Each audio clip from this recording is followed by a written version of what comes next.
देखिए आज कुछ नया सवाल एक करते हैं, नए तरह का एक सवाल करते हैं। सवाल क्या कह रहा है, in a triangle P Q R right angle at Q P Q plus Q R equal to 25 centimetre and P Q equal to 5 centimetre, determine the value of sine P cos P and tan P. आपको sine P की value बताना है, cos P की value बताना है, ten P की value बताना है। तो हमको जिनकी वैल्यू बताना है उनको पहले लिख लेते हैं। हमको बताना है साइन पी की। साइन पी क्या होता है, साइन पी आपके पास क्या होता है भैया, साइन पी होता है परपेंडिकुलर डिवाइड बाई क्या होता है, हाइपोटेनियस। बिल्कुल सही। जबकि अगर हम कॉस थीटा की बात, कॉस पी की बात करें, किसकी बात करें भैया, कॉस पी, तो कॉस पी आपके पास क्या होता है, कॉस पी हमारे पास होता है बेस अपॉन हाइपोटेनियस। क्या ऐसा होता है। और हमको क्या चाहिए, टेन पी चाहिए। टेन पी क्या होता है, टेन पी हमारे पास होता है परपेंडिकुलर डिवाइड बाई बेस। क्या कहीं से अगर परपेंडिकुलर और हाइपोटेनियस पता चल जाए तो क्या आप साइन पी निकाल सकते हैं। इसी तरह अगर कहीं से बेस और हाइपोटेनियस पता चल जाए, बेस और हाइपोटेनियस पता चल जाए तो क्या आप वहाँ से कॉस पी की वैल्यू निकाल सकते हैं। और इसी तरह टेन पी में लिए अगर आपको परपेंडिकुलर और बेस पता चल जाए तो टेन पी को भी निकाल सकते हैं। ठीक,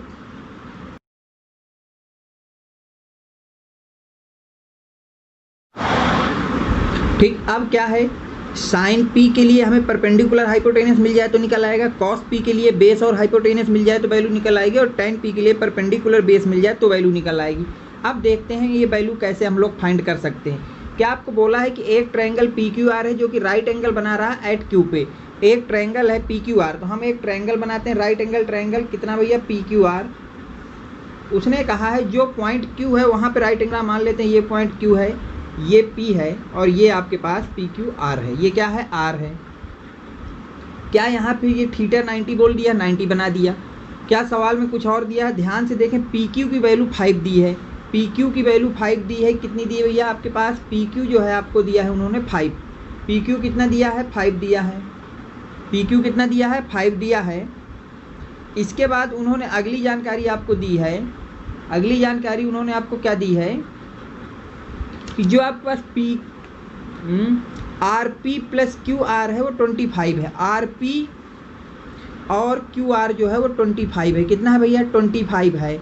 तो आपसे कहा है कि इनकी वैल्यू आप बता दीजिए। ठीक है, ऐसा आपको सवाल दिया गया है। पी क्यू आर, क्यू पे आपका राइट एंगल ट्रायंगल बन रहा है।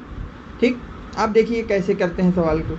तो हम मान लेते हैं कि पी आर जो है क्या है भैया, पी आर एक्स है। कितना मान लेते हैं, पी आर को हम लोग एक्स मान लेते हैं। अकॉर्डिंग टू क्वेश्चन हमको दिया है कि जो आपके पास P R plus Q R है वो आपके पास 25 है। वो कितना भैया, 25 है। तो क्या यहाँ से पी आर की जगह मैं एक्स रख दूँ तो क्या क्यू आर यहाँ से निकाला जा सकता है कि नहीं निकाला जा सकता। अब क्यू आर कैसे निकलेगा उसको भी देख लेते हैं भैया।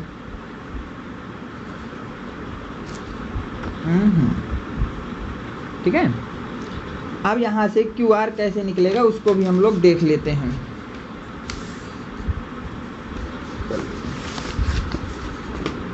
ठीक है, अब आगे चलते हैं। हमने यहाँ तक वैल्यू ये निकाल दी कि पी, तो क्या यहाँ से अगर मैं वैल्यू लिखूँ क्यू आर की, किसकी वैल्यू लिखूँ भैया, क्यू आर की। जैसे कि आपको ये सवाल दिया है, मैं इसको यहीं से ही लिखता हूँ। आपको यहाँ पे आपने निकाल लिया इतना, तो क्या जब आप यहाँ आगे इस सवाल को सॉल्व करेंगे तो क्या यहाँ से क्यू आर इक्वल टू आ जाएगा 25 माइनस एक्स की नहीं आ जाएगा। Q R equal to 25 minus x आएगा, बिल्कुल आएगा। और आपके पास पी, अब यहाँ से आपको पता है कि जो पी आर है वो आपके पास एक्स है, बिल्कुल है। और जो आपके पास पी क्यू है वो 5 है। क्या कहीं से x की वैल्यू आ जाए, अगर हम लोग कहीं से x की वैल्यू निकाल लें तो क्यू आर और पी आर दोनों निकाले जा सकते हैं, बिल्कुल निकाले जा सकते हैं। कैसे निकलेंगे अब ये भी देख लेते हैं। अब राइट एंगल ट्रायंगल में अगर आपको साइडें पता है तो उसके लिए पाइथागोरस अप्लाई की जाती है। तो यहाँ पे लिखेंगे बाय यूजिंग पाइथागोरस। ठीक है, बाय यूजिंग पाइथागोरस।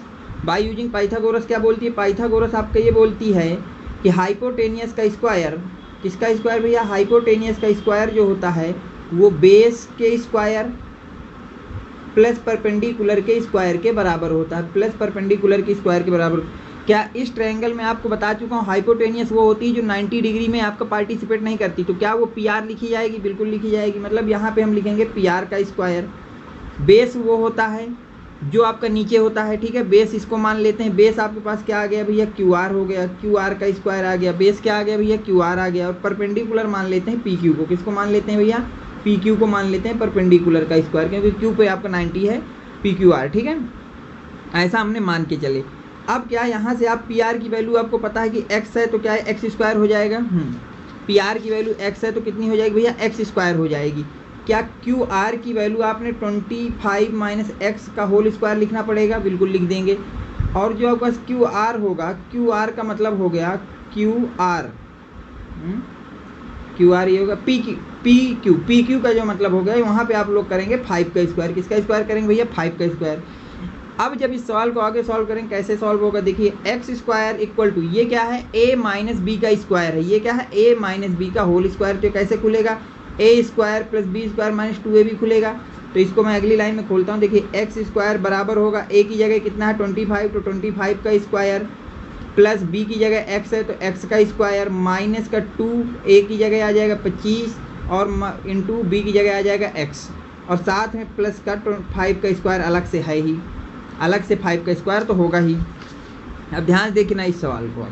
तो यहाँ पे आपको जो बनेगा वो बनेगा एक्स स्क्वायर इक्वल टू 25 का square 625 plus x square minus का 50x प्लस का 25, ये बनेगा आपका सवाल। यहाँ पे आगे जाके जब सॉल्व करेंगे तो इक्वेशन ये बनेगी। इसको और सही सॉल्व करें तो एक्स स्क्वायर से एक्स स्क्वायर निपट जाएंगे, और यहाँ से आपको 50x को आप इस तरफ ले आइए तो यहाँ से 50x प्लस का हो जाएगा, इक्वल टू आ जाएगा 650 आ जाएगा, ठीक है। x को जब आप 65 से डिवाइड करेंगे तो यहाँ से वैल्यू आ जाएगी 13, कितनी आ जाएगी 13 सेंटीमीटर।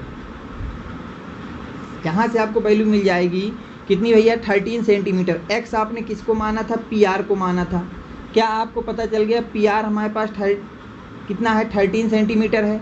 अब क्या यहाँ से आप लोग क्यू आर को निकाला जा सकता है। क्यू आर आपके पास 25 माइनस एक्स है, 25 माइनस एक्स है तो क्या है 25 माइनस 13 हो जाएगा।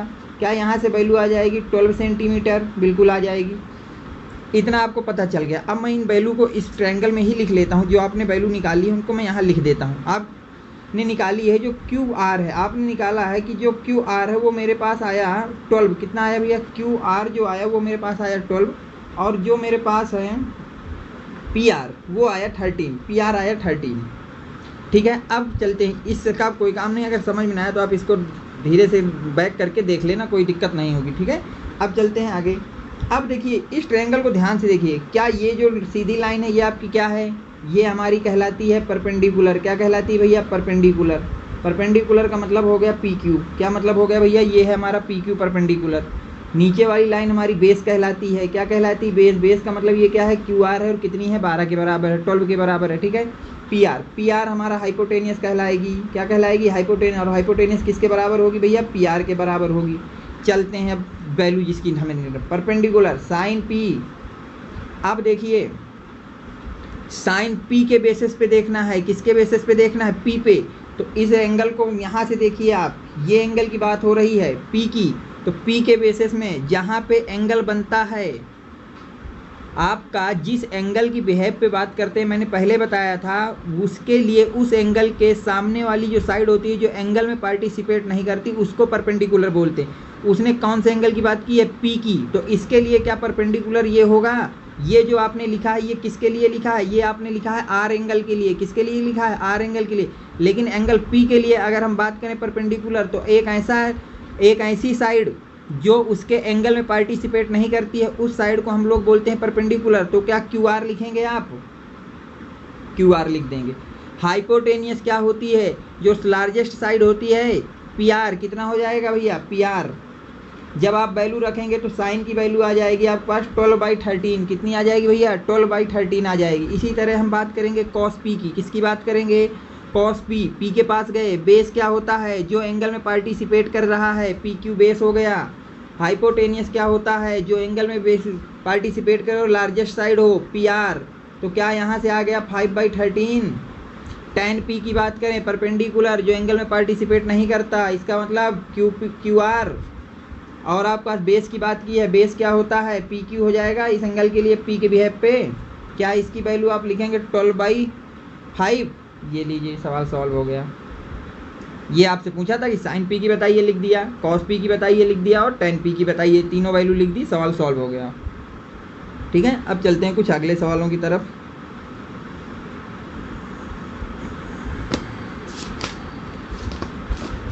इस सवाल को आप देखिए ध्यान से, इसको वीडियो को स्टॉप करके इसको पहले खुद से करने की कोशिश करिए, क्या ये आपको आ पा रहा है? अगर आ जाए तो बहुत सही बात है, नहीं आ रहा तो मैं तो लगवा ही रहा हूँ इसको, एक बार आप खुद देख लीजिए। क्या जो चीज़ यहाँ पे मैंने स्टेटमेंट लिखा है, कॉट ए जो होता है is a product of cot into A, cot and A, the given statement false या ट्रू। मैं समझा देता हूँ पहले। उन्होंने कहा है कि जो कॉट ए आप लिखते हैं, क्या वो प्रोडक्ट है कॉट और ए का?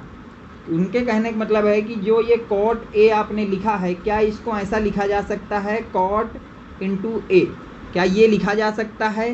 ये चीज़ ट्रू है या फॉल्स है, ये आपसे पूछा गया है। समझ में आया? आपसे उन्होंने क्या पूछा है, ये बात आपको समझ में आ गई तो आप इसको देख लें और बताएं। क्या आप इस सवाल को लगा सकते हैं, ये बता सकते हैं कि ये जो कॉट ए लिखा है, इसको कॉट इंटू ए लिखा जा सकता है, ये स्टेटमेंट ट्रू है या फॉल्स है? इसकी विषय में आपसे वो बात कर रहा है। ठीक है, वीडियो को स्टॉप करके खुद कर लें।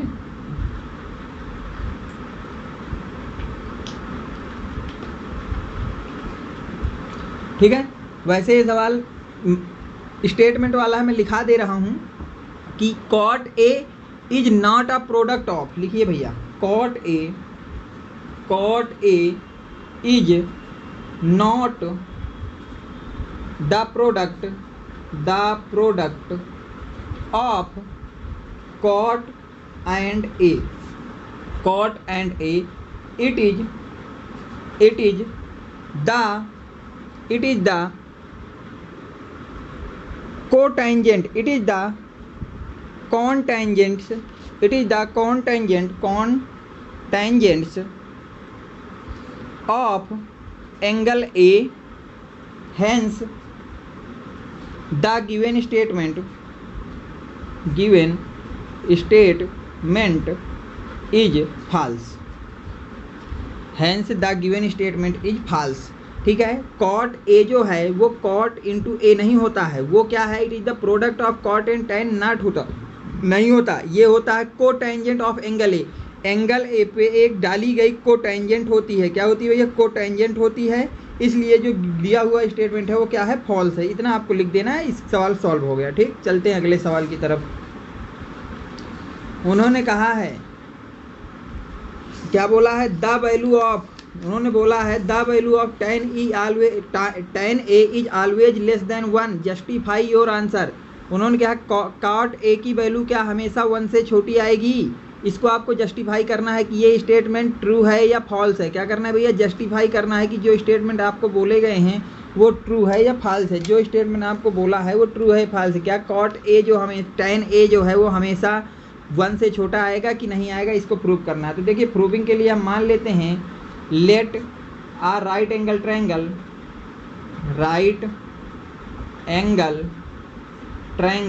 ABC एट, नहीं, लेट आ ट्रायंगल लिखिए, लेट आ ट्रायंगल राइट कर दीजिए, let a triangle ABC at right angle at B. मान लेते हैं कोई ट्रायंगल ABC है जो कि आपके राइट एंगल बना रहा है, कहाँ पे, बी पे बना रहा है। तो इसका डायग्राम भी यहाँ पे मैं बना देता हूँ आपके लिए। ठीक है, मान लेता हूँ ये A है, ये B है, ये C है और B पे आपका 90 बनाया जैसा कि आपने लिया है। तो क्या आपको tan A क्या होगा, tan A होता है हमारे पास side opposite to angle A। tan A के लिए ऊपर क्या लिखते हैं, side opposite to angle A, angle A के अपोजिट साइड लिखते हैं, और नीचे क्या लिखते हैं, side adjacent to angle A, इस तरह से लिखते हैं। ठीक है, side opposite to angle A and side adjacent angle to angle A, जिसको आप लोग बोलते हैं परपेंडिकुलर और इसको बोलते हैं आप लोग बेस। क्या बोलते हैं भैया, बेस। इसको बोलते हैं परपेंडिकुलर, इसको बोलते हैं बेस। लेट कर लेते हैं, लेट कि tan A बराबर मान लिया हमारी वैल्यू थी 12/5। कितनी थी भैया, 12/5। बट अगर मैं ध्यान से देखूं तो 12/5 जो होगा वो 1 से बड़ा होगा। इसका मतलब tan A अरे यार, अब ये इसका मतलब क्या होगा कि जो tan a होगा वो क्या होगा, 1 से बड़ा होगा। माना कि जो tan a है 12/5 है, तो मैंने देखा 12/5 जो है 1 से बड़ा है, तो tan a भी 12 a से बड़ा, tan a भी 1 से बड़ा होगा कि नहीं। इसका मतलब सो tan a always less than 1 is not always true। ये हमेशा सही नहीं होगा कि tan a 1 से छोटा होता है, ऐसा हमेशा सही नहीं होगा। ठीक, ऐसा हमेशा सही नहीं होगा। देखिए कैसे प्रूव किया, एक बार फिर समझा देता हूँ। इस प्रूविंग के लिए मैंने मान लिया कि एक ट्रायंगल ABC है जो कि एंगल B पे आपका राइट एंगल बना रहा है। ये देखिए मैंने B पे राइट एंगल बनाया। इसकी tan A की मैंने डिफिनीशन लिख दी। डिफिनीशन क्या होती है, साइड अपोजिट टू A, और क्या होता है, साइड एडजेसेंट टू A। तो अपोजिट साइड का मतलब होता है परपेंडिकुलर और एडजेसेंट का मतलब होता है बेस। मान लिया कि tan A जो है वो 12/5 रहा होगा। इसका मतलब 12/5 को जब आप डिवाइड करेंगे तो वैल्यू तो 1 से बड़ी आएगी। जब डिवाइड करेंगे कितना आएगा, देखो ध्यान से, 12/5 को जब डिवाइड करोगे तो ये आ जाएगा 2.4। कितना आ जाएगा, 2.4। क्या 1 से बड़ा है, 1 से बड़ा है, यही चीज़ लिखा। तो अगर ये 1 से बड़ा है और ये tan A के बराबर है, तो क्या tan A भी 1 से बड़ा होगा tan A भी 1 से बड़ा होगा। इसका मतलब कि tan A हमेशा 1 से छोटा नहीं होगा। ऑलवेज, नॉट ऑलवेज ट्रू, मतलब हमेशा 1 से छोटा नहीं होगा, कभी कभी 1 से बड़ा भी हो सकता है। ठीक, मैं और क्या हूँ, ओके।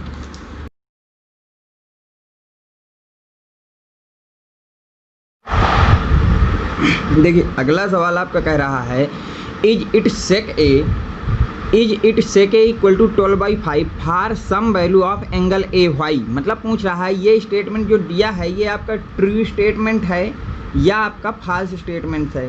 पूछा गया है जो आपको गिवन स्टेटमेंट है, is it sec A equal to 12/5 for some value of angle A के लिए क्या ये ट्रू है या फॉल्स है, ये पूछा गया है। तो इस सवाल को करने के लिए देखिए आपको प्रूविंग है एक, ये इसके लिए आप सबसे पहले लिखेंगे गिवन। क्या लिखेंगे भैया, गिवन। गिवन क्या है आपके पास, गिवन है आपके पास सेक ए। क्या गिवन है भैया, सेक ए इक्वल टू दिया है 12/5। ठीक है, फाइंड क्या करना है, अगर हम बात करें टू फाइंड की, किसकी बात करें भैया, टू फाइंड की। अगर हम लोग बात करें टू फाइंड की, तो टू फाइंड क्या करना है, फाइंड करना है is it true sec A equal to 12/5 for some value of angle A y. Prove ये करना है कि जो इट इज ट्रू, क्या ये जो वैल्यू लिखी है sec A equal to 12/5 for some value of angle A के किसी भी वैल्यू के लिए क्या ये ट्रू होगा या नहीं होगा, ये पूछा गया है। ठीक है, तो इसके लिए क्या करेंगे, अगली लाइन पे हम लोग लिखेंगे सॉल्यूशन। क्या लिखेंगे भैया, अगली लाइन पे हम लोग बात करेंगे किसकी, सॉल्यूशन की। किसकी बात करेंगे, सॉल्यूशन की बात करेंगे। सॉल्यूशन हम कहाँ से स्टार्ट करेंगे, सॉल्यूशन के लिए हम लोग चालू करेंगे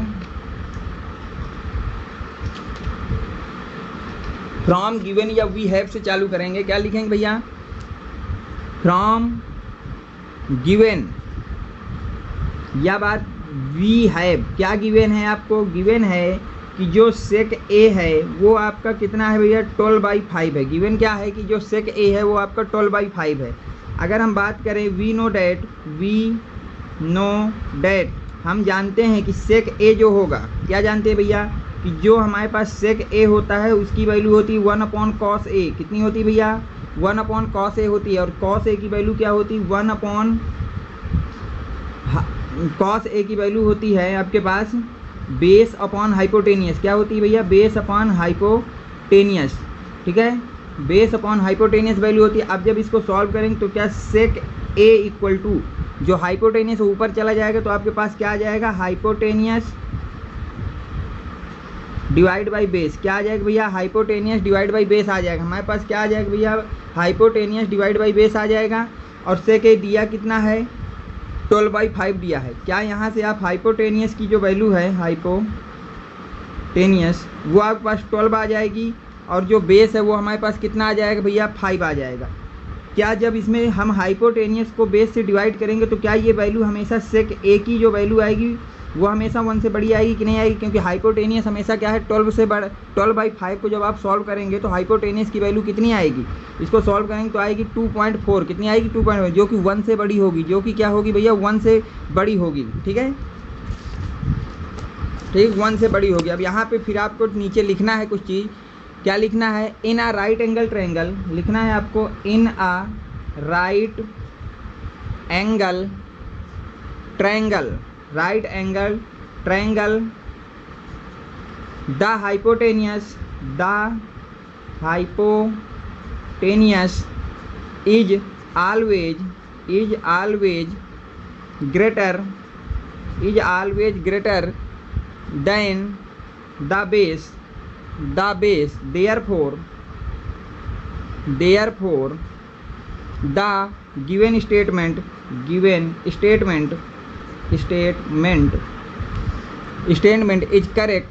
is correct for some angle A।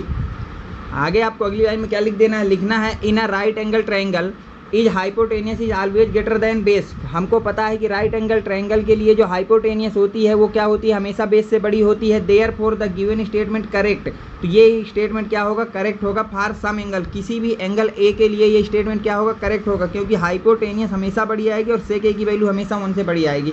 ये आपकी प्रूविंग हो गई। ठीक है, इसको एक बार और देख लीजिए आप कायदे से। अगर कोई इसमें डाउट है तो आप कमेंट में लिख दीजिएगा, मैं इसको देख लूँगा, दोबारा से आपको समझाने की कोशिश करूँगा। ठीक, वैसे बहुत इजी है, कुछ नहीं करना, आपको सेक ए की वैल्यू लिखना है और वही लास्ट में आपको ट्रायंगल की प्रॉपर्टी लिख देना है, राइट एंगल ट्रायंगल की, बस इट इज हैंस प्रूव्ड। आगे लिख देना है आपको हैंस प्रूव्ड, क्या लिख देना है भैया, हैंस प्रूव्ड आगे लिख देना है, बस खत्म हो जाए। ठीक है, चलते हैं अगले क्वेश्चन की तरफ। अगले क्वेश्चन क्या कह रहा है, ओहो अभी ये छोटा जा रहा है, देखिए अगले क्वेश्चन की तरफ चलेंगे तो अगला क्वेश्चन हमारा ये कह रहा है कि sine theta equal to 4/3 for some angle theta पूछा गया है। इसमें भी आपको बताना है, ट्रू फॉल्स बताना है कि ये जो स्टेटमेंट लिखा है sine theta equal to 4/3 for some angle of theta, theta के किसी भी एंगल के लिए क्या ये वैल्यू सही होगी, किसी एंगल के लिए क्या ये वैल्यू सही होगी या नहीं होगी, ये पूछा है। देखिए इसको भी वहीं से ट्रैक करेंगे, कहाँ से हम कहाँ से ट्रैक करेंगे, इसके लिए बात करेंगे गिवन क्या है आपको, गिवन है साइन थीटा इक्वल टू क्या दिया है 4/3, कितना दिया है भैया 4/3। वी नो डैट हम जानते हैं कि क्या जानते हैं कि जो साइन थीटा होता है आपके पास वो क्या होता है भैया, वो आपके पास होता है परपेंडिकुलर डिवाइड बाई हाइपोटेनियस, क्या होता है डिवाइड बाई हाइपोटेनियस। ठीक है, डिवाइड बाई हाइपोटेनियस होता है। इसका मतलब जो साइन थीटा है आपको गिवन है, क्या है साइन थीटा, वो गिवन है परपेंडिकुलर डिवाइड बाई हाइपोटेनियस, जिसकी वैल्यू आपको दी 4/3। तो यहाँ से परपेंडिकुलर की जब आप वैल्यू की बात करेंगे, किसकी बात करेंगे, परपेंडिकुलर की वैल्यू, परपेंडिकुलर तो वो आ जाएगा 4। और बात करेंगे आप हाइपोटेनियस की, किसकी बात करेंगे भैया, हाइपोटेनियस की बात करेंगे। जब आप लोग हाइपोटेनियस की बात करेंगे वो आ जाएगा 3, कितना आ जाएगा भैया 3 आ जाएगा। अब ध्यान से देखिए, हमको ये पता है कि राइट एंगल ट्रायंगल में हाइपोटेनियस जो होती है वो परपेंडिकुलर और बेस दोनों से बड़ी होती है कि नहीं बड़ी होती है। और यहाँ पे देखिए हाइपोटेनियस क्या हो गई है, परपेंडिकुलर छोटी हो गई। इसका मतलब साइन थीटा की जो वैल्यू 4/3 कभी भी पॉसिबल नहीं है। क्यों नहीं पॉसिबल, क्योंकि यहाँ पे हाइपोटेनियस जो है परपेंडिकुलर से छोटी हो गई, जबकि हाइपोटेनियस राइट एंगल ट्रायंगल की लॉन्गेस्ट साइड होती है, सबसे बड़ी साइड होती है। हाइपोटेनियस बेस से भी बड़ी होती है और परपेंडिकुलर से भी बड़ी होती है। तो अब हम नीचे लिख देंगे सिंपल सी बात, क्या लिखेंगे भैया, in a right angle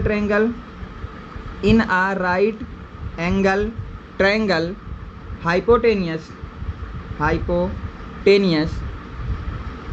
is always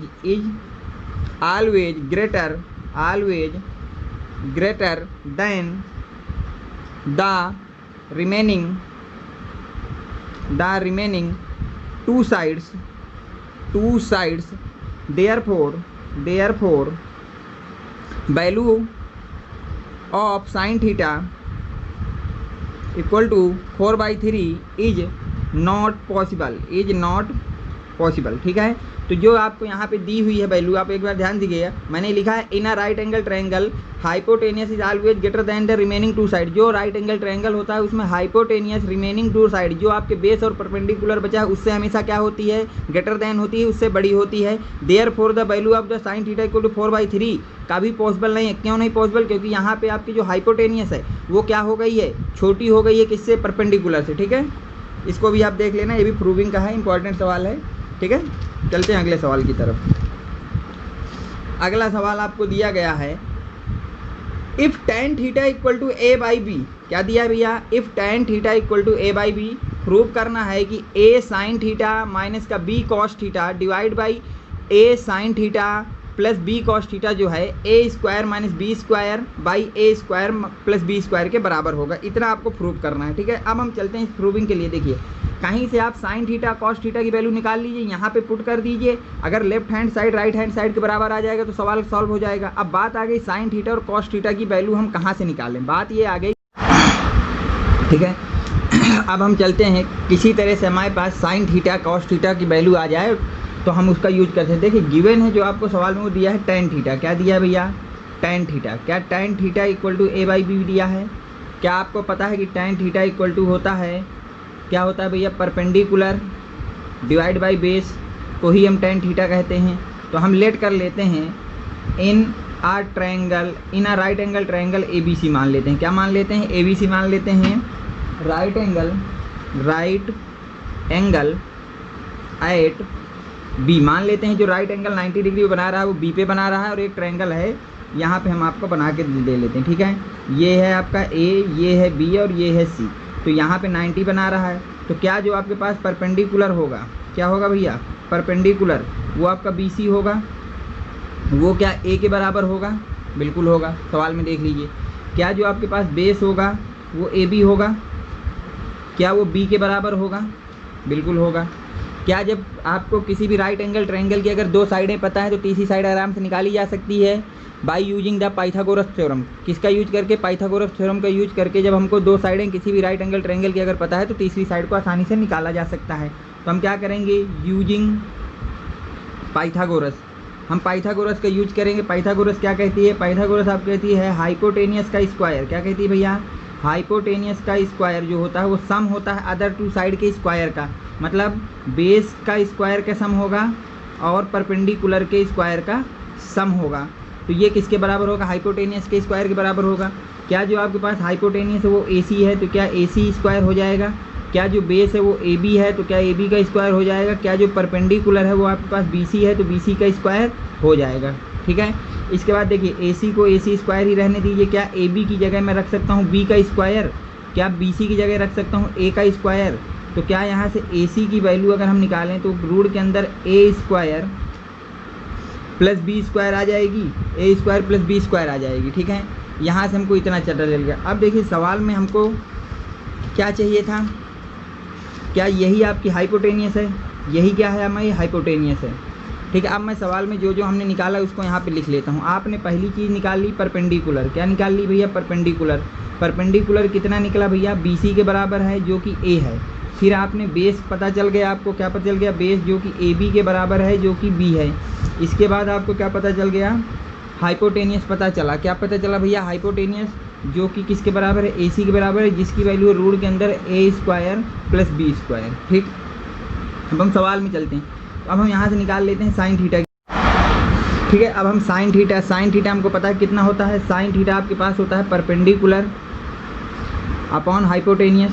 perpendicular आपके पास क्या BC है, क्या हाइपोटेनियस आपके पास AC है। जब वैल्यू रखेंगे तो क्या आ जाएगा, आपके पास वैल्यू आ जाएगी A by A square plus B square आ जाएगी। इसी तरह हम वैल्यू निकालेंगे किसकी भैया, कॉस थीटा की। कॉस थीटा हमारे पास क्या होता है, कॉस थीटा होता है base upon hypotenuse, base upon hypotenuse. क्या बेस हमारे पास AB है, हाइपोटेनियस AC है, क्या इसकी वैल्यू हो जाएगी B बाई रूट के अंदर A square plus B square. देखिए साइन थीटा आ गया, कॉस थीटा आ गया। अब हम चलते हैं, सवाल में हमें दिया है दिस लेफ्ट हैंड साइड को बराबर करना है राइट हैंड साइड के बराबर। तो हम क्या लेते हैं, लेफ्ट हैंड साइड से लेते हैं। लेफ्ट हैंड साइड क्या है, A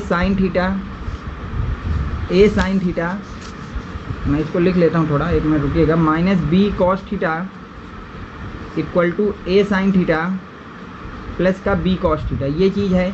जब आप इसमें देखिए, अब इसको ध्यान देखिए, क्या हम यहाँ पे A साइन थीटा की वैल्यू रखूँगा तो क्या आ जाएगा, A बाई रूट के अंदर A square plus B square minus B into B by A square plus B square का रूट। ये हो गई आपकी वैल्यू, डिवाइड बाई A की वैल्यू रखूँगा, साइन थीटा की वैल्यू रखूँगा, इसकी वैल्यू रखूँगा, A की रखूँगा, साइन थीटा की रखूँगा, ठीक है। फिर यहाँ पे प्लस लगेगा B और कॉस थीटा की वैल्यू रख दूँगा, किसकी वैल्यू रख दूँगा भैया, कॉस थीटा की, ठीक है। इतनी हो गई वैल्यू। अब जब आप इसको सॉल्व करेंगे, क्या करेंगे भैया, सॉल्व करेंगे, ध्यान से देखिएगा। मैं एक पेज और ले लेता हूँ। इसको जब हम लोग सॉल्व करेंगे, क्या करेंगे भैया, इसको जब हम लोग सॉल्व करेंगे तो कैसे सॉल्व होगा, ध्यान से देखिएगा। जब हम इसको सॉल्व करेंगे, क्या करेंगे भैया, सॉल्व करेंगे तो कैसे सॉल्व होगा, इस चीज़ को आप ध्यान से देखिएगा।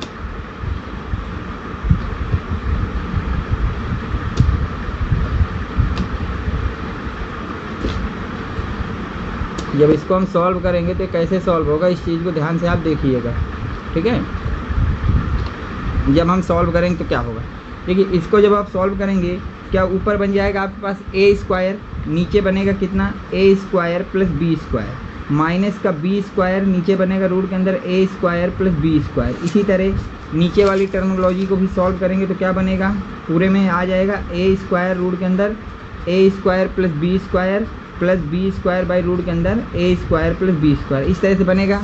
ध्यान देखिए, जब इसमें एलसीएम लेंगे तो ऊपर बनेगा कितना, A square minus B square divide by A square plus B square. जब इसमें एलसीएम लेंगे तो A square plus B square divide by A square plus B square बनेगा, ये इससे कट जाएगा। तो ध्यान देखिए, इसको क्या लिखा जा सकता है, A square minus B square divide by A square plus B square. यही आपकी राइट हैंड साइड थी। इसका मतलब left hand side equal to आ गई किसकी, राइट हैंड साइड की। हैंस प्रूव, हैंस प्रूवेड, ठीक है। ये सवाल खत्म। ओके, आप देख लीजिएगा, अगर कहीं कोई डाउट आता है तो आप पूछ लीजिएगा, कोई दिक्कत नहीं है, ठीक है। ध्यान देखिए इसको कैसे सॉल्व किया है, एक एक टर्म आप देख सकते हैं आराम से, इसमें भी देख लीजिएगा। ओके।